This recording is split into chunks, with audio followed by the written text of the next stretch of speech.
सबके बिहार पे ये बात कह रहा हूँ, ट्रंप के जाने तक तो हम शांति से जा रहे हैं, लेकिन उसके बाद हम आपकी भी नहीं सुनेंगे अगर रास्ते खाली नहीं हुए तो। ठीक है।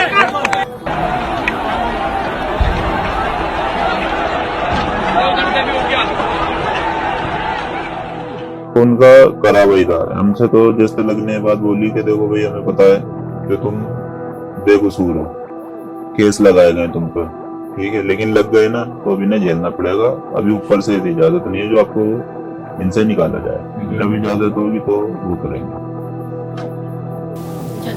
जी जज की बात है ये, वो भी किसी बात पे कोई एप्लीकेशन वगैरह लगा रहे थे किसी के आने के लिए, जब उन्होंने ये बात बोली। लोग बाग जो है ना उनमें लटपट होके आ रहे हैं, इनसे पता चल रहा था। उस दिन रात तो हमारी जो है कैसे कैसे करके कटी गई थी, लेकिन सुबह ही हम वहाँ से ये समझ लो पूरी रात में नहीं सोए।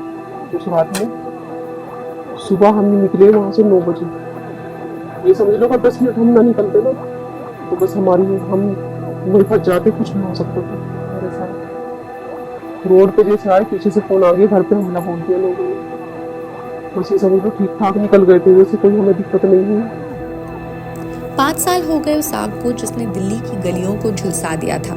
5 साल बीत गए उन चीखों को जो फरवरी की ठंडी रातों में भी सन्नाटे के पहरे में गूंजती। 24 फरवरी से 26 फरवरी 2020 का वो समय, वो 3 दिन जिन्होंने दिल्ली के नॉर्थ ईस्ट इलाके को हमेशा के लिए बदल दिया। 25 तारीख थी, 25 फरवरी थी, घर के अंदर ही था और अम्मी भी यहाँ नहीं थी, अम्मी कहीं में थी यूपी गाँव में और बच्चे इधर लोनी में थे ससुराल में। तो मैं यहाँ पर आया हुआ था अपने घर पे, तो ये लोग बुला रहे थे कि आ जाओ, इस तरीके का माहौल सही नहीं है, अपना आ जाओ, यहाँ पे बच्चे भी बहुत परेशान हो रहे हैं, तुम आ जाओ आ जाओ। मैंने कहा भाई मैं घर पे ही हूँ, सही हूँ।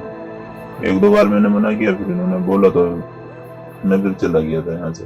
अब मैं जब बाहर गया ऑटो देखने की वजह से गया था, मैंने चल रहे होंगे हिसाब तो होगा तो मैं देख लेंगे, क्योंकि यहाँ पे जब तक बिल्कुल सही था, कुछ नहीं था, गाड़ियाँ बाइकें सवारियाँ चल लेंगी, तो मैं ये देख लूंगा, अगर होगा तो मैं आ जाऊंगा। मैंने इनसे भी ये बात बोली थी। अब मैं बस बाहर गया हूँ, मैं बाहर जाके खड़ा हुआ थोड़ा सा उधर देख रहा गया यहाँ पे कोई ऑटो अब नहीं चल रहे, तो वहीं पे खड़े खड़े एकदम भगदड़ मच गई थी। मैं भाग पाया नहीं वहां से, जैसे एकदम भाग लेता हूँ क्योंकि मुझे प्रॉब्लम पहले से भी है थोड़ी सी घुटनों के अंदर, तो मैं वो नहीं कर सकता। तो मैं उधर ही जो है ना उनसे भीड़ से बचते बचते साइड में खड़ा हो गया था, ये मेट्रो स्टेशन के पास। तो यहाँ पर मेरे पीछे से आके गोली चली थी। हम पहुंचे जाफराबाद। वहां उन्हीं गलियों में कदम रखा जहां वो गोली चली, एक आदमी के हाथ को खराब कर गई। आज भी वो दंगों की याद के साथ अपने शरीर के अंदर उस धातु का बोझ उठाए फिरता है। बाकी पीछे से लगी थी, मुंह में मेरा उधर की तरफ था, जिधर सामने मुझ पर साइड फोर्स पड़ी थी, इधर से उन पे जो पत्थरबाजी हो रही थी वो उधर से बन रही, तो मेरा उनका मुंह उनकी तरफ था, मेरा मुंह पीछे से लगी थी। मेट्रो स्टेशन मेरे पीछे था, थोड़ा तो तय नहीं है मेरे हाथ में, रहता ही रहता है मेरे, कोई जैसे ही साथ करना कोई काम कर नहीं पाता। हालत जो है ना बहुत ज्यादा हो गई है, और अब तो हद से ज्यादा ना दिमाग भी जो बेकार हो गया है, कोई भी चीज बर्दाश्त नहीं होती। इंसाफ तो ये है कि इंसान को इंसान के तरीके से देखा जाए, और ये सरकार है गरीबों को नहीं देखती। गरीबों को तो देखे ही है, मजदूर कितना परेशान है, मजबूर है, वो कुछ नहीं कर सकता, ना कोई उसकी सुनवाई है, ना कोई कुछ किसी से कह सकता, अपनों की तो सपोर्ट है ही नहीं, लेकिन सरकार भी कुछ नहीं करती। अगर ये हाल रहा ना तो हालात सुधरेंगे नहीं और बिगड़ेंगे। सुधार का तो कोई चांस ही नहीं है। अगर ये रहा ना सरकार इसी की रही मोदी की, तो सुधरने का कोई चांस नहीं है।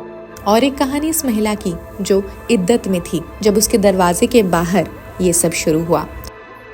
जवान लड़की थी, उनको कैसे निकाला, कम से कम 8-10 लोग हमें छोड़ने के लिए आए थे, वही बिहार के लोग आए थे हमें छोड़ने के लिए। तो बच्चों का साथ है, ये अकेली जा भी नहीं सकते, इद्दत का मसला था, क्योंकि हमारी इद्दत में बाहर नहीं निकलते ना, आपको मालूम होगा। मकानदार जो था ना, हमारे मकानदार ने ये समझ लो नहीं लेने दिया। 2-3 बार हमारे फॉर्म पास हो गए, उन्होंने कैंसिल करा दिए। अब मैं तो हॉस्पिटल में थी, ये बच्ची अकेली थी, ये क्या करती, और ऊपर से इसको गाली बकी, और किसी की गाली बकी थी मकानदार ने इसको। मैं तो ये समझ लो बचपन से तक के ही करेगी शादी भी, सब कुछ यही से। लेकिन तो सरकार का कोई इस मोदी का तो कोई फायदा दिखाई नहीं दे रहा, नुकसान के अलावा। गरीब आदमी को बिल्कुल, मजदूर तो था ही, लेकिन इसने बिल्कुल ही खत्म कर दिया, मजबूर को मजबूर कर दिया, कुछ नहीं कर सकता, भीख मांगने पे मजबूर कर दिया इसने। दिल्ली दंगा से पहले, इनके पापा से पहले तो अच्छी खासी जिंदगी कट रही थी, और अब तो ये समझ लो बस एक पल बहुत मुश्किल कट रहे हैं। बच्चों की सबकी पढ़ाई चल रही है, पढ़ाई भी है, घर के भी खर्चे, किराए हैं, 5,000 रुपये महीने तो घर का किराया है। ये बताओ कहाँ से जाएगा? अब 2500 रुपये हमारे कुछ पेंशन आ रही है, उसमें मिला के किराया जा रहा है।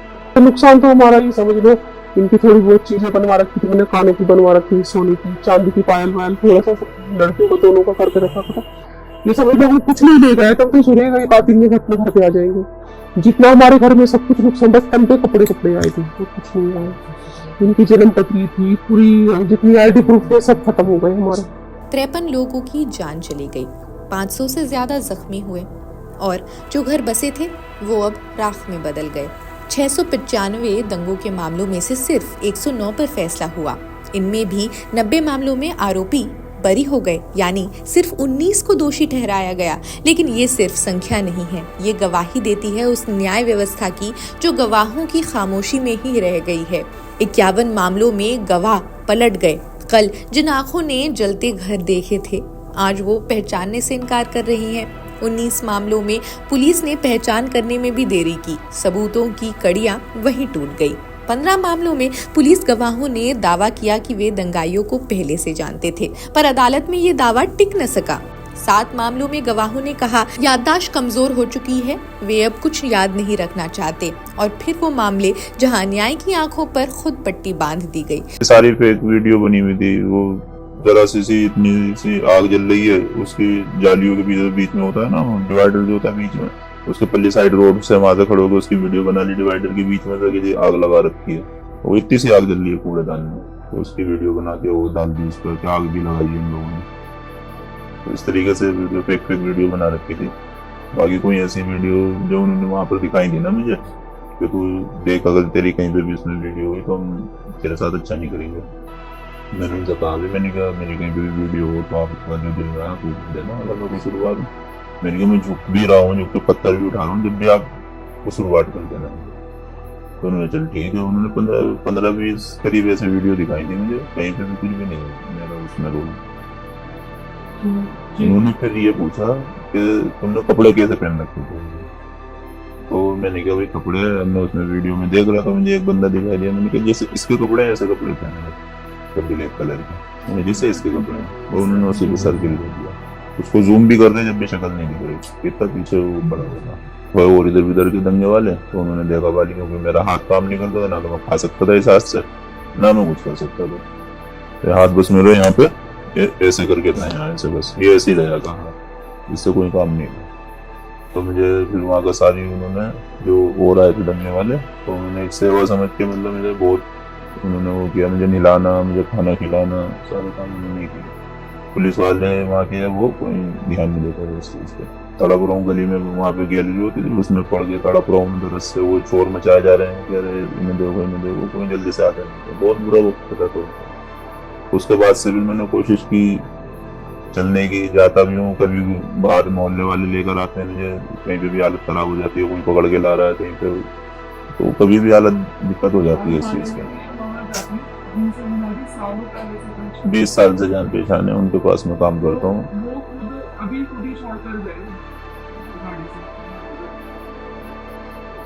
ये सामने ही हमारे खूब खैर खबर लेते हैं अपना, कोई ऐसी वो नहीं होती यार, इस चीज़ की तो फिर कोई परेशानी नहीं है कि हम उनसे खिंचा रहे हैं, वो हमसे, ऐसी कोई बात नहीं। वो फ्यूचर नहीं दिखाई देता, फ्यूचर में तो बहुत मामला खराब दिखाई देता है कि आगे कैसे कर पाऊंगा मैं, क्योंकि मैं अकेला ही हूँ, बच्चे पढ़ रहे हैं, तो किस तरीके से कर लूँगा मैं, मेरी जो ऐसी कंडीशन है। कभी कभी मैं काम करते करते ना बिल्कुल यूँ झुक कर चला जाऊँगा, आंखों में आंसू आ जाएंगे, क्योंकि दर्द बढ़ता चला जाता है। मगर काम वाला के साथ भाई थोड़ा कर लो यार, अर्जेंट के टाइम पे मैं परेशान हो जाता हूँ। पहले था 16 घंटे काम करता था मैं, सुबह 8 बजे जाके रात को 12-1 बजे आता था, तो उन्हें तो उसी चीज़ की आदत है, वो उसी हिसाब से काम भी पकड़ लेते हैं। लेकिन उन्हें भी पता परेशान है, तो थोड़ी बहुत वो करते हैं, लेकिन जब पीछे से नोट पड़ता है ना, तो फिर वो कहते हैं यार कैसे भी करके कर लो, तो वो करते करते ना फिर हालत बिगड़ जाती है।